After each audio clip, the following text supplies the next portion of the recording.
그러면 어떻게 근육을 유지하고 체지방을 줄일 수 있냐, 꼭 운동을 해야만 하냐라고 하면 먼저 단백질 섭취 전략에 대해서 좀 간단히 말씀드릴게요.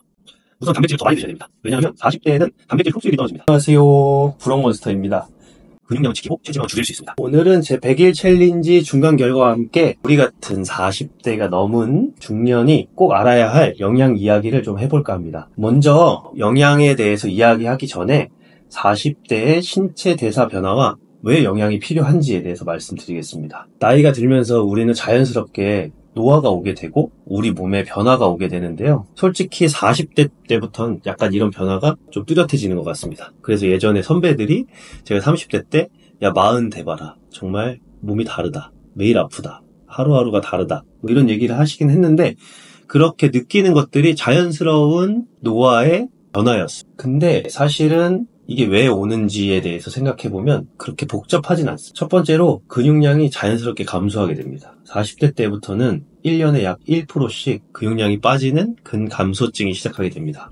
그래서 근육이 우리 몸에서 생각보다 하고 있는 일들이 많은데 그 중에 저는 가장 큰 역할 중에 하나가 바로 활력을 만드는 것입니다. 근육이 에너지를 만들고 우리 몸이 잘 움직일 수 있게 하는 역할이 있는데요. 근육량이 감소되기 때문에 자연스럽게 활력이 떨어지게 되고 우리 몸의 전반적인 기능들이 줄어들게 되는 것을 선배들은 그렇게 애둘러 40이 되면 매일 아프다 라고 표현을 했던 것 같습니다. 근육량이 줄어들음에 따라서 기초대사량이 확 줄어들게 됩니다. 20대 때보다 약 10에서 15% 정도 평균적으로 떨어진다고 하는데요. 쉽게 말해서 예전에 먹던 양을 그대로 먹게 되면 살이 더 많이 찔 수 있고 살을 빼기는 더 어려워진다라고 생각하시면 됩니다. 사실 이러한 변화들이 오게 되는 큰 이유 중에 하나가 호르몬의 변화도 있습니다. 남자들은 테스토스테론이 서서히 줄고 여성분들은 에스트로겐이 감소하면서 체지방이 몸통, 즉 배에 더 잘 쌓이게 되는 몸이 되고 반대로 근육을 만들기는 더 어려워지는 몸이 되게 됩니다. 이렇기 때문에 40대에 관리를 하지 않으면 50대에는 더 힘들고 60대에는 더 어려워지는 것입니다. 자, 그러면 어떻게 근육을 유지하고 체지방을 줄일 수 있냐? 꼭 운동을 해야만 하냐라고 하면 아닙니다. 영양적으로도 충분히 근육량은 지키고 체지방은 줄일 수 있습니다. 사실 저는 개인적으로 운동보다 먹는 것이 더 중요하다고 생각합니다. 자, 그럼 어떻게 먹어야 되냐? 먼저 단백질 섭취 전략에 대해서 좀 간단하게 말씀을 드릴게요. 우선 단백질을 더 많이 드셔야 됩니다. 왜냐하면 40대에는 단백질 흡수율이 떨어집니다. 그래서 젊었을 때보다 20%에서 30% 정도 단백질을 똑같은 양을 먹더라도 덜 흡수하는 몸이 되게 됩니다. 그래서 보통 저희가 건강하려면 요즘에 나온 단백질 섭취량은 kg당 1g입니다. 그러면 내가 쉽게 말해서 60kg면 하루에 최소 60g 정도의 단백질을 섭취해야 된다는 뜻입니다. 그런데 우리는 흡수량이 15%에서 20% 정도 떨어진 몸을 갖고 있는데요. 그래서 저는 1.5배를 추천드립니다. 내가 만약 60kg라면 75g 정도를 먹어줘야 그나마 내 몸에 필요한 60g의 단백질을 흡수할 수 있는 것입니다. 자, 그럼 어떤 단백질을 먹어야 되냐? 여러분들이 잘 아시는 것처럼 닭고기, 소고기, 돼지고기 같은 육류도 있고요. 그리고 가장 유명한 계란. 예전에는 계란을 흰자만 먹고 노른자를 버리라고 했어요. 왜냐하면 노른자에는 콜레스테롤이 많아서. 근데 그건 옛날 말이고 좋은 콜레스테롤이 많기 때문에 계란은 노른자까지 먹어야 완전 식품입니다. 그래서 노른자까지 꼭 함께 드시는 것이 좋고요. 생선류도 단백질을 많이 포함하고 있습니다. 특히 연어나 참치는 오메가3도 많이 갖고 있기 때문에 일석이조의 효과를 보실 수 있고요. 유제품, 그릭 요거트, 저지방 치즈 같은 것들, 물론 당이 없는 것들로 드셔야 되고요. 그리고 콩, 두부, 렌틸콩 같은 식물성 단백질도 좋습니다. 가장 중요한 건 단백질을 한 번에 75g을 먹는다. 하루에 섭취량을 단백질 한 끼에 난 다 먹겠다. 이건 쉽지 않습니다. 왜냐면 소고기 100g 같은 경우도 소고기가 단백질 함유량이 높지만 소고기 100g에 단백질이 약 20% 정도만 포함되어 있어서 20g 정도만 들어있습니다. 소고기로만 나는 오늘 하루 단백질 양을 섭취하겠다라고 하면 60g을 드시기 위해서는 소고기 300g을 드셔야 됩니다. 반근 정도에 되는 꽤 많은 양인데요. 그렇게 드시기는 어렵고 매 끼니마다 20g씩 정해놓고 전략적으로 나눠 드시는 것이 좋고요. 사실 이게 좋은 이유는 우리 몸이 단백질을 한 번에 섭취할 수 있는 양도 한계가 있기 때문입니다. 뭐 사람에 따라 편차가 있지만 보통은 30g에서 뭐 20g 사이 왔다 갔다 하면서 흡수할 수 있는 양이 있기 때문에 매 끼니 조금씩 나눠서 단백질을 섭취하시는 것도 좋은 방법입니다. 탄수화물과 지방도 꼭 섭취를 해주셔야 되는데 슬프게도 40대가 되면 탄수화물에 좀 더 민감한 몸이 되게 됩니다. 이게 무슨 말이냐면 인슐린 민감도가 떨어져서 인슐린이 세포 안에 문을 열어서 당을 잘 넣어줘야 되는데 이 민감도가 떨어지면서 세포 안에 당으로 바꿔서 잘 넣어주지를 못하게 되는 것입니다. 그래서 같은 양의 밥이나 빵을 먹더라도 혈당이 더 많이 올라가게 되고 지방으로 더 변하게 된다는 말인데요. 제가 실천하는 방법은 이렇습니다. 거꾸로 식단이라고 식이섬유, 즉 채소를 먼저 먹습니다. 그리고 단백질, 고기도 괜찮고 식물성 단백질도 괜찮고 단백질을 먹습니다. 그리고 탄수화물을 먹게 되면 탄수화물이 당으로 변해서 우리 몸에 빨리 흡수되는 것을 식이섬유나 채소, 그리고 단백질 등이 흡수되는 것을 좀 지체시켜주게 됩니다. 그래서 혈당이 빨리 오르는 것을 막아주고 인슐린 민감도도 좀 떨어뜨리기 때문에 아무래도 지방으로 변하는 것을 조금 더 막을 수 있고요. 물론 거꾸로 먹는다고 해서 완전히 채소를 다 먹고 고기를 다 먹고 탄수화물을 먹는 것이 아니라 채소와 고기를 일정 부분 섭취하고 난 뒤에 반찬으로 그것들을 같이 드시는 것도 괜찮은 방법입니다. 사실 서양식 같은 경우는 샐러드가 먼저 나오기 때문에 자연스럽게 이게 지켜지게 되거든요. 근데 우리나라 한식 같은 경우는 의식적으로 내가 반찬 중에 채소를 먼저 먹고 단백질을 먹고 그리고 탄수화물을 먹는 습관을 들이시면 훨씬 더 효과를 보실 수 있고요. 당 관리에 아주 좋은 방법입니다. 진짜 간단한데 효과가 아주 좋으니까 여러분들도 꼭 한번 해보시길 바랍니다. 그리고 지방도 굉장히 중요한 영양소입니다. 특히 40대에는 호르몬 생성을 위한 건강한 지방이 꼭 필요한데 지방이라고 해서 꼭 고기, 삼겹살만 지방이 있는 것이 아니고요. 아보카도, 견과류, 올리브 오일 같은 식물성 불포화 지방도 있고요. 생선에 들어있는 오메가3는 아까 말씀드린 대로 염증도 줄여주고 관절 건강에도 좋고 혈액순환, 혈관 건강에 좋으니까 꼭 드시는 것이 좋고요. 버터, 코코넛 오일 같은 식물성 포화 지방도 적당량은 필요하니까 꼭 찾아서 드실 필요는 없지만 꼭 피하실 필요도 없다라고 말씀드릴 수 있습니다. 그래서 이거는 꼭 챙겨 먹어야 될 것 같은 영양소를 제가 한번 정리를 해봤는데요. 관절이 아무래도 40대부터 좀 약해지게 됩니다. 왜냐면 이것도 결국에는 근감소랑 연관이 되어 있는데요. 근육이 감소하니까 관절이 조금 더 부담을 많이 느끼게 되고 부하를 많이 받게 되고 그러다 보니까 관절이 다치기 쉬운 단계로 노화가 진행되는데요. 그래서 우리는 콜라겐을 꼭 드셔야 돼요. 뼈와 관절 건강에 정말 중요하고요. 많이 들어보셨을 거예요. 사골국물, 족발, 생선 껍질에 많이 들어있습니다. 그리고 비타민 C도 꼭 드셔야 됩니다. 왜냐면 콜라겐 생성에 도움을 주는데 잘 아시는 것처럼 귤, 오렌지, 파프리카, 딸기 같은 과일이나 채소에 많이 들어있습니다. 오메가3, 아까 말씀드린 대로 혈액순환을 촉진시키고 그로 인해서 염증을 줄여주는 역할을 하는데 고등어, 연어, 생선 같은데 많이 들어있고요. 식물성에는 아마씨, 호두에도 많습니다. 그리고 에너지 회복을 위한 영양소도 꼭 필요합니다. 왜냐면 우리는 늘 피곤하니까요. 비타민 B군, 에너지 생성과 신경 기능에 중요한데요. 고기, 생선, 계란, 현미 같은데 많이 들어있습니다. 그리고 마그네슘, 근육 기능과 회복에 진짜 중요합니다. 그래서 우리가 피곤하면 눈 떨리고 그럴 때 마그네슘을 섭취해 주시면 괜찮습니다. 아몬드 같은 견과류, 시금치, 현미에 많이 들어있습니다. 그리고 아연은 사실 테스토스테론 생성과 면역에 도움이 됩니다. 남성 호르몬을 잘 유지하고 싶고 남성성을 잘 유지하고 싶다면 아연을 많이 드시면 됩니다.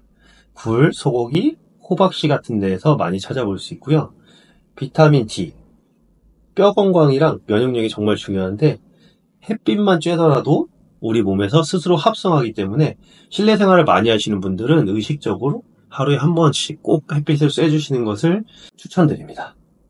먹는 것으로는 고등어나 연어 같은 기름진 생선, 그리고 계란 노른자에서도 얻을 수 있습니다. 그래서 제가 실제로 먹는 식단에 대해서 좀 간단하게 설명을 드리겠습니다. 저는 술을 마시고 다음날은 1일 1식을 하고 있습니다. 그래서 18시간의 공복, 수면 시간까지 포함해서 18시간의 공복을 지키고 첫 끼로 단백질을 30g 정도 섭취합니다. 그래서 몸에 이제 손상이 난 조직들이나 이런 것들을 빨리 회복할 수 있게 재료를 충분히 넣어주는 거죠. 그리고 멀티비타민을 먹고요. 그리고 유산균을 먹습니다. 그리고 나서 저녁을 자유식으로 먹되 아까 말씀드린 대로 어떤 식단이 되든 거꾸로 식단을 지켜서 많이 먹습니다. 그 대신 6시 이후에는 먹지 않습니다. 이렇게 술 먹은 다음날 1일 1식을 하는 식단이고요. 평상시에 식단은 아침에는 단백질 20g을 먹고요.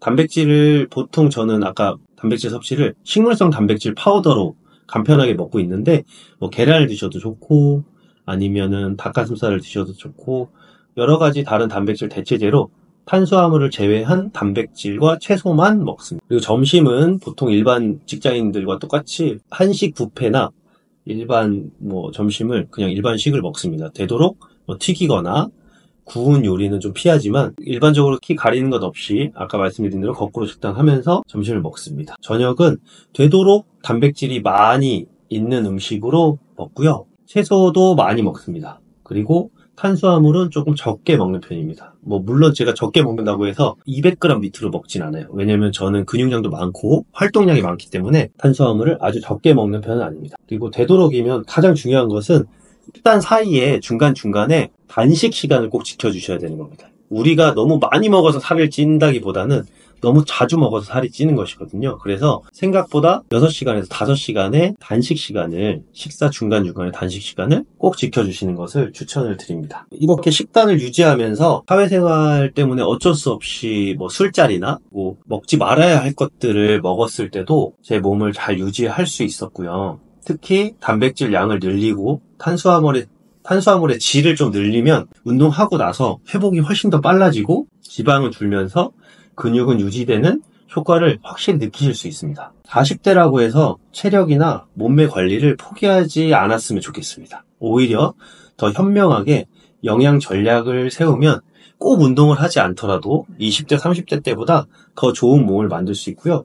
만약에 이런 영양 전략과 함께 운동까지 하시면 훨씬 더 좋은 몸을 쉽게 만드실 수 있으니까 여러분들도 한번 따라해보세요. 다음은 제 인바디 결과를 보면서 인바디 결과에 대해서 설명을 드릴 건데요. 이번 2주도 사실은 술자리가 아주 없진 않았어요. 주에 한 2번에서 3번 정도 있었고요. 골격근량을 늘리려고 중량물들을 좀 구매해서 이제 덤벨 운동이라든지 캐틀벨 운동을 좀 시작하면서 근육량이 좀 느는 효과가 있었습니다.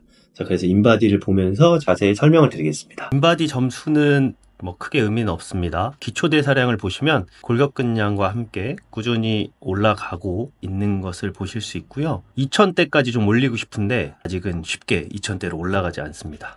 30대만 해도 계속 2000대를 유지했거든요. 40대가 되니까 아까 설명드린 대로 확실히 기초대사량이 조금씩 떨어지는 것을 느낄 수 있습니다. 체중은 86에서 84kg대 사이로 꾸준히 잘 유지가 되고 있습니다. 골격근량도 이번 2주 동안 최대치를 한번 찍었어요. 43kg까지 나왔고요. 일단은 다음 2주 동안 44kg대, 45kg 이상까지로 목표를 잡고 있습니다. 그래서 중량 운동을 최대한 많이 하고 있고요. 약간 살이 조금 붙고 있습니다.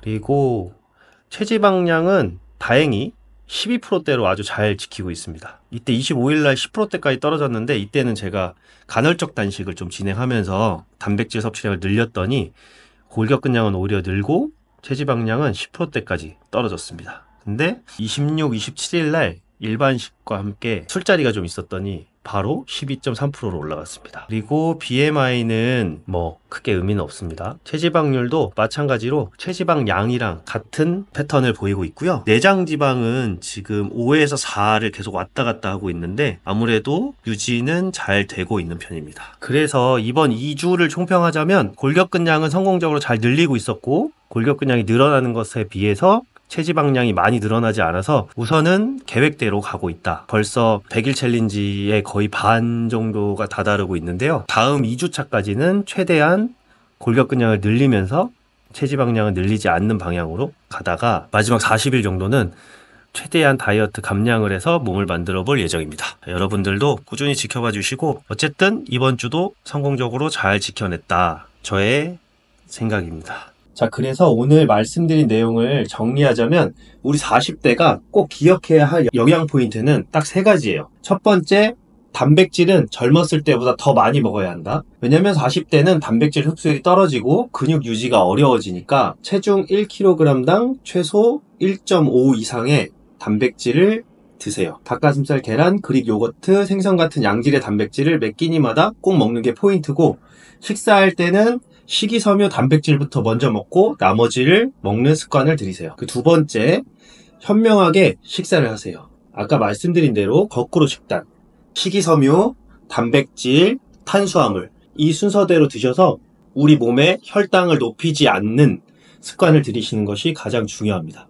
그리고 골라 먹는 것보다 나쁜 것을 피해서 드시는 것이 훨씬 더 쉬우니까 튀기거나 음료수 같은 과당 음료, 그리고 구운 것들은 되도록 지양해서 식습관을 만드시는 것이 좋고요. 그리고 마지막 셋째로, 나이 들수록 미세 영양소가 더 중요해지니까 콜라겐, 비타민C로 관절 건강을 지키고, 오메가3로 염증을 줄이고, 비타민 D와 마그네슘으로 에너지와 회복력을 높이세요. 특히 남성분들은 아연이 중요하고 여성분들은 철분과 칼슘이 더 필요해지는 나이니까 신경 써서 챙겨 드시면 됩니다. 40대는 체력이 떨어지는 시기가 아닐 수도 있습니다. 영양을 현명하게 챙기면 오히려 더 좋은 몸을 만들 수 있는 시기이기도 합니다. 오늘 알려드린 3가지만 실천하시면 30대의 체력으로 충분히 회복하실 수 있습니다. 제 100일 챌린지처럼 여러분도 불혹의 나이에 몬스터급 체력을 만들 수 있도록 습관을 개선해보세요. 다음 영상은 운동 프로그램을 짜는 방법, 2주 뒤에 다시 또 만나요. 안녕.